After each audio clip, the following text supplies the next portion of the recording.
एक बार की बात है कि एक देश में एक राजा रहता था जिसके 1600 रानियां थी, पर उनसे उसके बेटा केवल एक ही था। उसका यह बेटा बहुत सुंदर था और राजा अपने इस बेटे की शादी किसी ऐसी राजकुमारी से करना चाहता था जो उसके बेटे जैसी ही सुंदर हो। इत्तेफाक से एक और राजा था, उसके भी 1600 रानियां थी और एक बेटी थी। वह भी उसके राजकुमार जितनी ही सुंदर थी। उस राजा की भी उतनी ही इज्जत थी जितनी इसकी।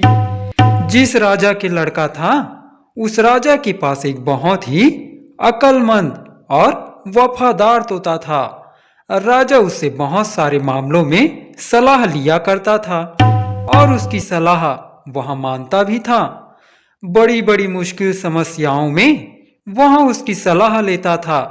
यही सोचकर इस समय भी उसने अपने तोते को बुलाया और उसको अपनी इच्छा बताई। उसने उससे जाने के लिए कहा और वैसी ही बहू ढूंढने के लिए कहा जैसी वह अपने बेटे के लिए चाहता था। तोता राजी हो गया। उसने राजा से कहा कि वह राजकुमार की पसंद लिखकर उसके पैर में बांध दे। राजा ने वैसा ही किया और वहां से उड़ चला। वह एक पड़ोसी देश में पहुंचा जहां बहुत भारी बारिश हो रही थी, सो उसको एक जंगल में शरण लेनी पड़ी। उसको एक पुराना खोखला पेड़ मिल गया जहां उसको लगा कि वह जगह उसके आराम के लिए ठीक रहेगी। जैसे ही वहां उसके अंदर जाने के लिए उड़ा तो उसके अंदर से एक आवाज आई, तुम अंदर नहीं घुसना, नहीं तो तुम अंधे हो जाओगे। सो तोता पेड़ के जड़ के पास एक टहनी उग रही थी, उस पर जाकर बैठ गया और बारिश खत्म होने का इंतजार करने लगा। इतने में उस खोखली जगह में से एक मैना निकली और आकर तोते के पास बैठ गई। दोनों बहुत देर तक बात करते रहे। इस बीच तोते ने उसको बताया कि वह कहाँ जा रहा था, जैसा कि हम आगे चलकर देखेंगे। उनकी यहाँ मुलाकात बहुत अच्छी रही। मैना उस राजकुमारी के लिए, जो अपने पिता की अकेली बेटी थी, बहुत सुंदर राजकुमार की तलाश में थी। इस राजा के भी 1600 रानियां थी। तोता बोला, तब तो हमारा राजा ही वह राजा होना चाहिए जिसके बेटे से उस राजकुमारी की शादी होनी चाहिए। तोते ने मैने को राजकुमारी की पसंद भी बताई, सो वे दोनों राजकुमारी के देश गए। जब वे वहां पहुंचे तो महल के एक नौकर ने उनको देखा तो राजा को जाकर बताया कि जिस मैना पर वह बहुत विश्वास करता था, वहां तो एक तोते के साथ घूम रही है और राजा के हुक्म को तो बिल्कुल भूल ही गई है। जब राजा ने यह सुना तो उसने दोनों चिड़ियों को मारने का हुक्म दे दिया। महल के नौकर मैना से जलते थे, इसलिए उन्होंने मैना की बुराई राजा से कर दी थी। मैना को इस बात का कुछ कुछ पता चल गया था, सो वह ऊपर की खिड़की से उड़ी। उड़ते समय उसने राजा का बेरहम हुक्म सुन लिया था। वह तोते से बोली, आओ, राजा ने हमारे ऊपर झूठा इल्जाम लगाकर हमको मारने का हुक्म दे दिया है। इससे पहले कि राजा की तीर हमको मारे, चलो हम यहाँ से दूर भाग चले। और वे दोनों वहां से दूर उड़ गए। राजा के नौकर उनको मारने गए तो बहुत देर तक ढूंढने पर भी उनको ना पा सके, तो अपने आप को यहाँ तसल्ली देते हुए वापस आ गए कि लगता है कि उन चिड़ियों को शाही हुकुम का पता चल गया, इसलिए वे किसी सुरक्षित जगह चली गई हैं। तोता और मैना ने कुछ दिन तक इंतजार किया ताकि लोग उस बात को भूल जाए। फिर उसके बाद वे महल वापस आए और आकर तोता राजा के दाएं घुटने पर और मैना राजा के बाएं घुटने पर जाकर बैठ गए।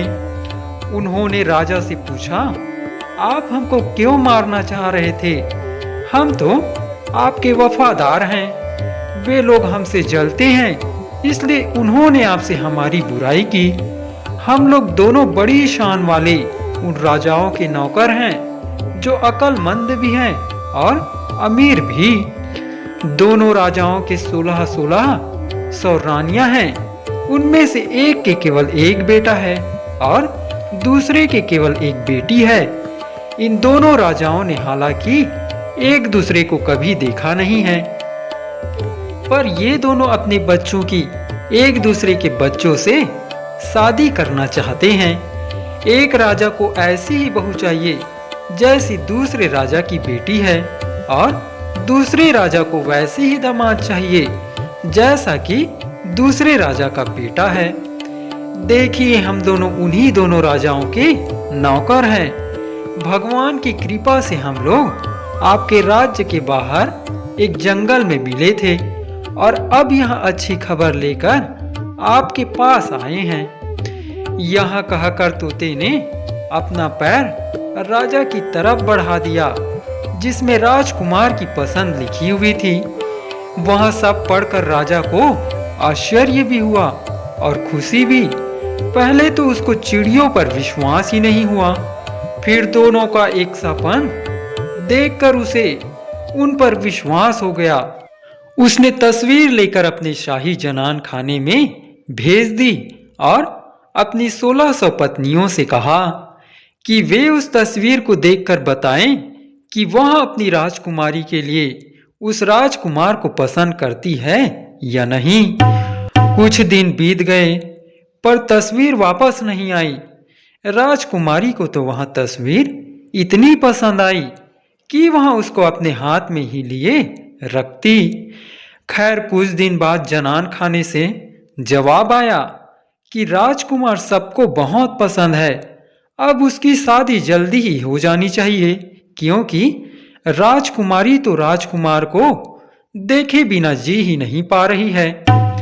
जैसे ही यह जवाब राजा के पास पहुंचा तो राजा ने तोते को यह कहकर वापस भेज दिया कि वह अपने मालिक से कह दे कि राजकुमार की मनपसंद लड़की मिल गई है और वे 4 महीने के अंदर अंदर शादी के लिए यहाँ आ जाएं।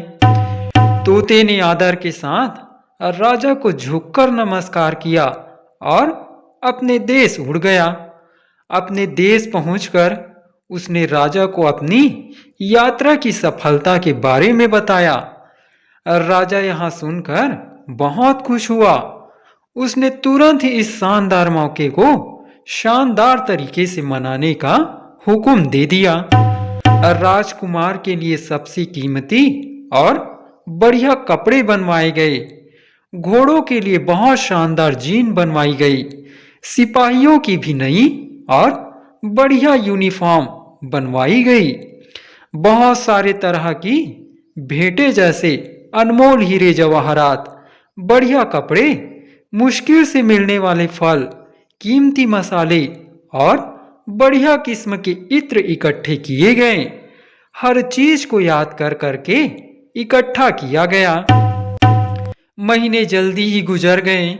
इतनी तैयारियों में समय कब निकल गया पता ही नहीं चला।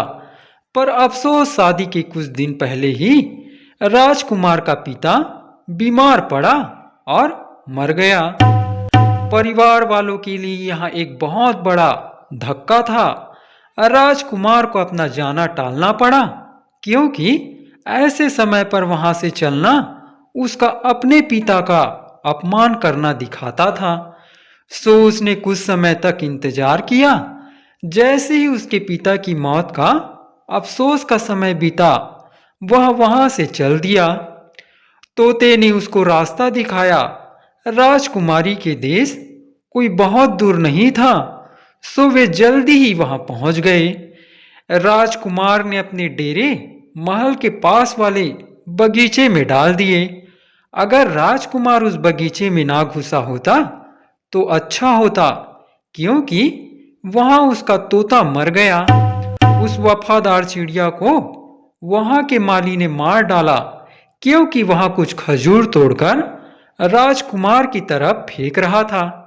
जैसे ही राजकुमार के ऊपर यह मुसीबत आई, उसके कुछ देर बाद ही उसने सुना कि राजकुमारी के पिता ने अपनी बेटी की शादी उससे करने से इनकार कर दिया, क्योंकि उसका पिता मर गया था। बगीचे में डेरा डालने के कुछ दिन बाद ही राजकुमारी बाहर सैर करने के लिए अपनी पालकी में जा रही थी कि इत्तेफाक से वहां उसी रास्ते से गुजरी जिस रास्ते पर वहां बगीचा था। उसने बगीचे पर नजर डाली तो वहां राजकुमार को देखा तो वहां उसे पहचान गई, क्योंकि उसकी तस्वीर अभी भी उसके पास थी। उसने उस समय तो उससे कुछ नहीं कहा और अपनी पालकी ढोने वाले कहारों को वापस महल चलने के लिए कहा। उसको अपना प्रेमी मिल गया था। उसी समय से उसको सब कुछ बहुत अच्छा लगने लगा। शाम को खाने के समय उसने अपने खाने में से आधा खाना खाया और बचा हुआ आधा खाना राजकुमार की तस्वीर के साथ राजकुमार को भेज दिया। उसने अपनी नौकरानी से कहा कि वह राजकुमार से कहे कि वह उसे खा ले, और अगर वह ना खाए तो उसमें अपनी उंगली घुसा दे। नौकरानी ने वैसा ही किया। राजकुमार ने खाना नहीं खाया तो नौकरानी ने उसको खाने की प्लेट में उंगली घुसाने के लिए कहा। जब उसने प्लेट में रखे चावल में अपनी उंगली घुसाई तो वहां उसको अपनी तस्वीर मिली। उसने सोचा कि राजकुमारी तो मुझे प्यार करती है। ऐसा सोचकर उसने अपने हाथ पोंछे एक चिट्ठी राजकुमारी के नाम लिखी और उसे नौकरानी को देकर वापस भेज दिया। जब राजकुमारी ने वह चिट्ठी पढ़ी तो उसके मन में राजकुमार से मिलने की इच्छा ने जोर पकड़ लिया। उसने आधी रात को अपना घोड़ा तैयार करवाया, स्पर्शियों से भरा एक थैला लिया और उस बगीचे की तरफ चल दी जहां राजकुमार ठहरा हुआ था। राजकुमार तो उसको देखकर आश्चर्य में पड़ गया। राजकुमारी बोली, तुम आश्चर्य में मत पड़ो, मैं तुम्हें बहुत प्यार करती हूँ और इसीलिए मैं छिपकर तुम्हारे पास आई हूँ। मेरे पिता तुमसे मेरी शादी की इजाजत नहीं देंगे। चलो अपना घोड़ा तैयार कर लो और मुझे अपने साथ अपने देश ले चलो। वहां हमारा कोई कुछ नहीं बिगाड़ सकेगा। सो दोनों घोड़ों पर सवार होकर राज्य से बाहर की तरफ चल दिए। कुछ घंटों तक तो वे काफी तेजी से चले, पर फिर एक पेड़ के नीचे आराम करने के लिए लेट गए। अगले दिन सुबह तरोताजा होकर वे फिर से अपनी यात्रा पर चल दिए। वे लोग बहुत दूर नहीं गए थे कि उनको घोड़े पर सवार 7 डाकू मिल गए। राजकुमार बोला, चलो हम तेजी से भाग चलते हैं, क्योंकि हम इनसे लड़ नहीं सकते। सो दोनों ने अपने अपने घोड़ों को ऐड़ लगाई और उनको भगा दिया। पर डाकू भी घुड़सवारी में होशियार थे और उनके घोड़े अभी अभी निकले थे, थके नहीं थे। सो वे भी उनके पीछे पीछे भाग लिए।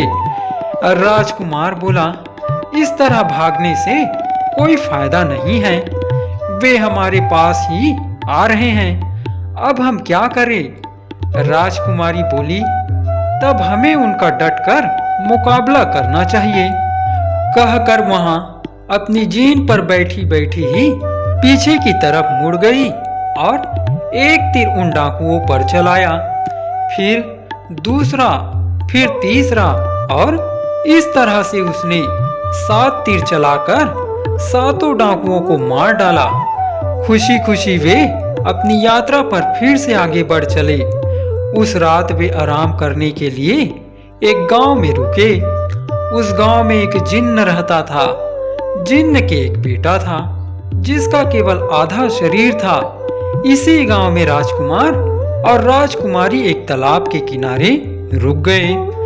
जब वे सो रहे थे तो जिन्न ने अपने बेटे से कहा, तुम जल्दी से जाओ और राजकुमार को तो मार डालो और राजकुमारी घोड़े और खजाने को यहाँ ले आओ।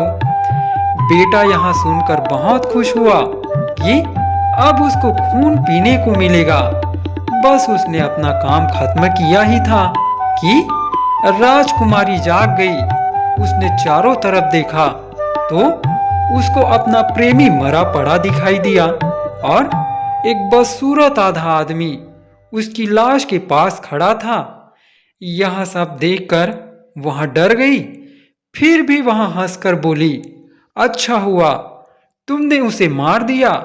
अब तुम मुझे अपने साथ ले चलो और मुझसे शादी कर लो, पर पहले इसे मरे हुए शरीर को कहीं गाड़ दो, तब हम यहां से जाएंगे। तुरंत ही एक कब्र खोदी गई। उस आधे आदमी ने राजकुमारी को उसे देखने के लिए बुलाया तो उसने कहा, अरे यह तो बहुत छोटी है, थोड़ी और गहरी खोदो। जिन्न के बेटे ने वहां कब्र 1 फुट गहरी और खोद दी।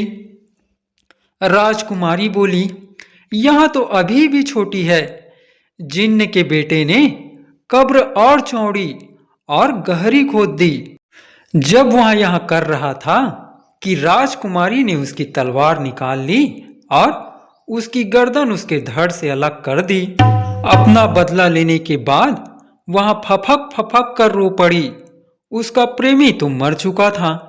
उसने उसकी लाश ली और उसको तालाब के किनारे तक ले गई। अब वह वहां बैठकर रोने लगी। यह उसके लिए बड़े दुख का समय था। उसको लगा कि वह भी मर जाती तो अच्छा था। जब वह वहां बैठी रो रही थी तो इत्तेफाक से वहां से एक साधु की पत्नी गुजरी। उसको बहुत दुखी देखकर वह उसके पास रुकी और उससे पूछा कि क्या बात थी, वह क्यों रो रही थी। राजकुमारी ने राजकुमार की लाश की तरफ इशारा करते हुए उसे बताया कि वह क्यों रो रही थी। स्त्री बोली, बेटी धीरज रखो, शायद मैं तुम्हारी कुछ सहायता कर सकूं। तुम तब तक यही इंतजार करो जब तक मैं वापस लौट कर आती हूँ। कहकर वह वहां से चली गई। घर जाकर उस स्त्री ने अपने पति को राजकुमारी का सारा हाल बताया और उससे राजकुमार को जिंदा कर देने की प्रार्थना की। साधु बोला, अफसोस वह जगह तो शैतान औरत और उसके भयानक बेटे की है।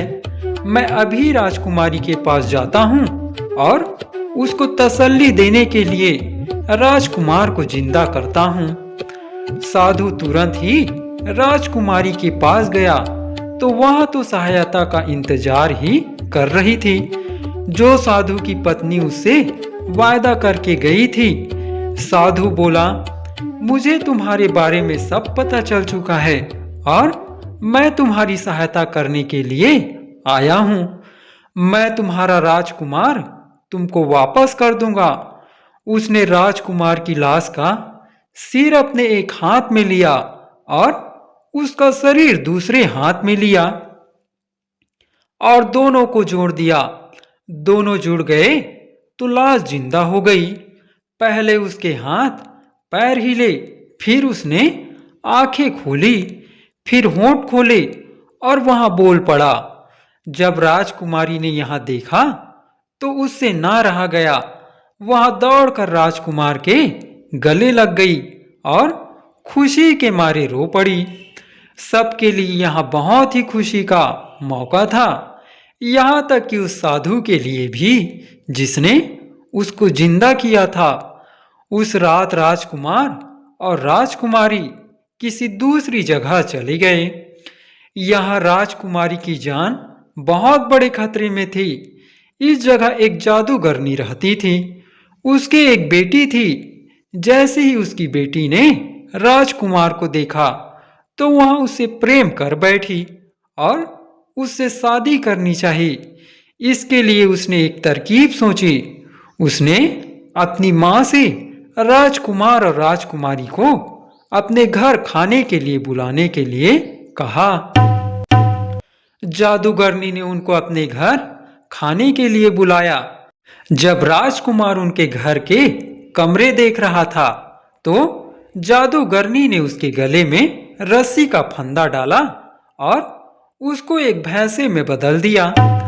सारा दिन वहां भैंसा जादूगरनी की बेटी के पीछे पीछे घूमता रहा। जहां वहां जाती वहां उसके पीछे जाता। रात को वहां उसके गले से रस्सी का फंदा निकाल लेती तो वह राजकुमार बन जाता और उसके साथ सोता। इस तरह कई दिन बीत गए। राजकुमारी बहुत दुखी थी। उसको पता ही नहीं था कि वह क्या करे। कभी वह सोचती कि राजकुमार ने उसको छोड़ दिया है, कभी वह सोचती कि शायद उसका कत्ल हो गया है। जब वह और न सह सकी तो उसने एक आदमी रूप रखा और उस देश के राजा के पास गई और उससे कोई काम मांगा। और राजा उसकी शक्ल सूरत और बोलने के ढंग से बहुत प्रभावित हुआ तो उसने उसको अपना डिप्टी इंस्पेक्टर ऑफ पुलिस यानी कोतवाल रख लिया। इस कोतवाल को बहुत सारे घरों के बहुत सारे भेद मालूम थे। उसके नीचे बहुत तेज और कोई भी काम करने के लिए तुरंत तैयार सिपाही काम करते थे। कोतवाल को केवल आदमी की ऊंचाई और उसकी शक्ल सूरत बतानी होती थी और उसको उसे ढूंढने के लिए कहना होता था। बस सारा राज्य तब तक छान मारा जाता जब तक कि वहां आदमी मिलता। पर राजकुमारी को राजकुमार के बारे में कुछ पता ना चल सका।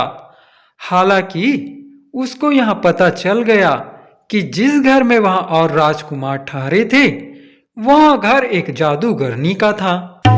वहां उसके घर बार बार गई। वहां उसने एक भैंसा इधर उधर घूमता हुआ देखा तो पर उसको यह पता ना चल सका कि वहां उसका अपना प्यारा राजकुमार था और उस जादूगरनी ने उसको भैंसे में बदल दिया था। धीरे धीरे उस कोतवाल और जादूगरनी की बेटी में दोस्ती बढ़ती गई। जादूगरनी की बेटी ने सोचा कि यह कोतवाल सचमुच में आदमी था, जबकि वह तो आदमी के वेश में राजकुमारी थी। वह कोतवाल को चाहने लगी और उसने उसको कई भेंटें दी। इन भेंटों में एक ऐसा कपड़ा भी था जैसा पहले कभी किसी ने नहीं देखा था। राजकुमारी ने यह कपड़ा लाकर अपनी एक खिड़की में टांग लिया। अभी हम देखेंगे कि यह कपड़ा राजकुमारी के भविष्य के लिए क्या करने वाला है। एक सुबह महल का एक नौकर उस खिड़की के नीचे से गुजरा जिसमें कोतवाल ने यह कपड़ा टांग रखा था। वह नौकर उस कपड़े के रंग और उसकी बनावट देखकर दंग रह गया। घर आकर वह रानी से मिलने गया और जो कुछ उसने देखा था वह सब उसको बताया। रानी को भी उस सुंदर कपड़े को देखने की इच्छा हो आई, सो उसने राजा से प्रार्थना की कि वह उस कोतवाल को बुलाए और उसमें से कुछ कपड़ा उसके लिए मंगवा कर दे। और राजा ने ऐसा ही किया तो कोतवाल ने उसको वहां सारा का सारा कपड़ा ही भेज दिया जो उसके पास था। जब रानी ने उसको देखा तो वहां उसको इतना अच्छा लगा कि उसने राजा से कहा कि वह कोतवाल से कहे कि वह उसको वैसा ही कपड़ा और ला कर दे। जब राजा ने रानी का हुक्म कोतवाल को सुनाया तो उसने कहा कि यह काम जरा मुश्किल है, पर वह अपनी पूरी कोशिश करेगा। और राजा के महल से वहां सीधे जादूगरनी के घर गया और उसे वैसा ही कपड़ा और मांगा। जादूगरनी ने कहा कि अफसोस वहां इसमें उसकी कोई सहायता नहीं कर सकती। उसका एक भाई है, वह भी जादूगर है।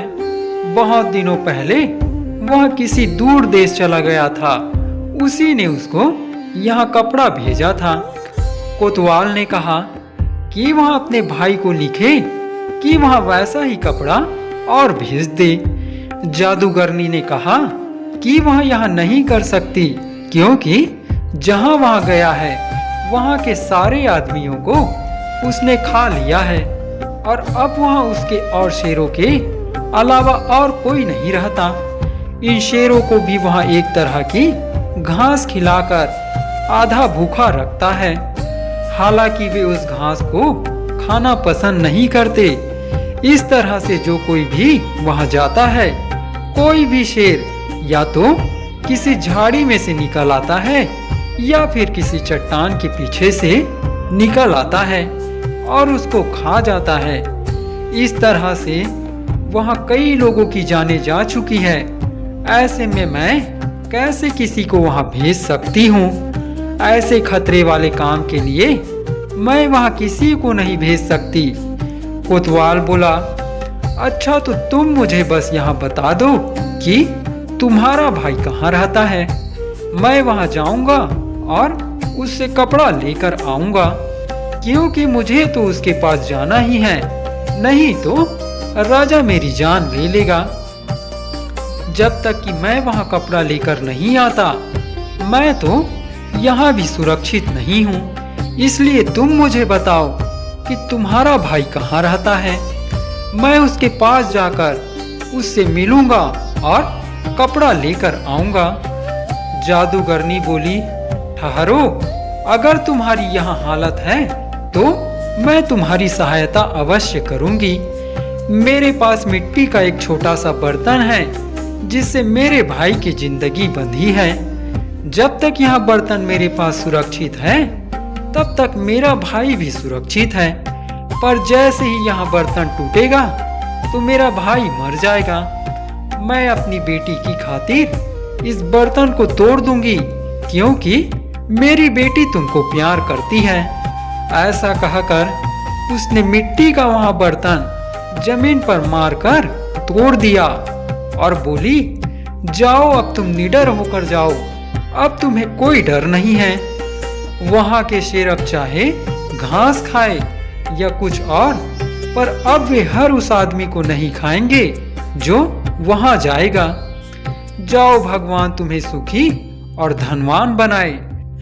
जादूगरनी ने तो यहाँ सोचा ही नहीं था कि यहाँ कोतवाल राजकुमारी है, उस राजकुमार की होने वाली पत्नी जिसको उसने भैंसा बनाकर रखा हुआ है। अगली सुबह राजकुमारी ने थोड़े से सिपाही लिए राजा से जाने की इजाजत मांगी और अपने काम पर चल दी। उस देश में पहुंचकर उसने तुरंत ही जादूगर का घर ढूंढा, जो उसे जल्दी ही मिल गया। उसके घर में वैसे कपड़ों के बहुत सारे ढेर लगे हुए थे। इनके अलावा वहाँ और भी बहुत सारा खजाना था। राजकुमारी ने उसका वहाँ सारा कपड़ा और खजाना लिया और राजा के महल की तरफ लौट चली। राजा उसके इस काम से इतना खुश हुआ कि उसने उसको बहुत सारी भेंटें दी और उसको अपना वारिस घोषित कर दिया। कुछ साल गुजर गए, राजा मर गया। अब वहाँ कोतवाल उस राज्य पर राज कर रहा था। उसको कुछ कुछ पता चल गया था कि राजकुमार को क्या हुआ था। सो उसने अपने राज्य भर के सारे भैंसों को अपने सामने पेश होने का हुक्म दिया। सारे भैंसे एक जगह आकर इकट्ठे हुए। राजकुमारी ने खुद ने उन सब की जांच की। वह उनसे बोली, पर उनमें से किसी भी भैंसे ने उसकी बात का जवाब नहीं दिया और न उसको पहचाना। फिर उसने पुलिस को हुक्म दिया कि वे लोग सब जगह जाकर देखे कि किसने उसका हुक्म नहीं माना। पुलिस के कुछ आदमी जादूगरनी के घर आए तो उन्होंने देखा कि उसने अपना भैंसा राजा के पास नहीं भेजा था।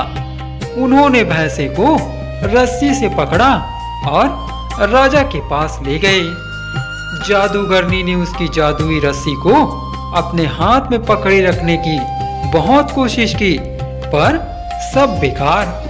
पुलिस ने उसको छोड़ा ही नहीं वे उस भैंसों को रस्सी से पकड़कर जादूगरनी से दूर ले गए। राजा ने देखा कि उसके भेजे हुए पुलिस के लोग एक भैंसा पकड़कर ला रहे हैं, तो वह उनसे मिलने के लिए आगे तक आई कि लो भैंसे की रस्सी तो अचानक टूट गई और उसकी जगह एक सुंदर राजकुमार खड़ा था।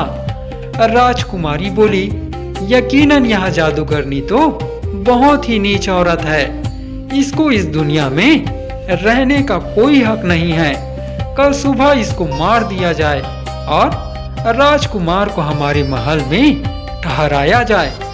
अब आगे की कहानी तो बिल्कुल साफ है। राजा यानी राजकुमारी ने अपनी सच्चाई राजकुमार को बताई।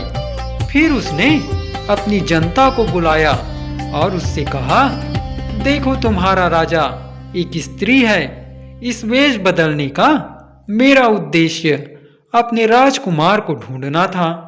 मेरा उद्देश्य अब पूरा हो गया, इसलिए अब तुम लोग राजकुमार को अपना राजा और मुझे अपनी रानी मान लो। लोगों ने उनको अपना राजा और रानी मान लिया और फिर सब खुशी खुशी रहे।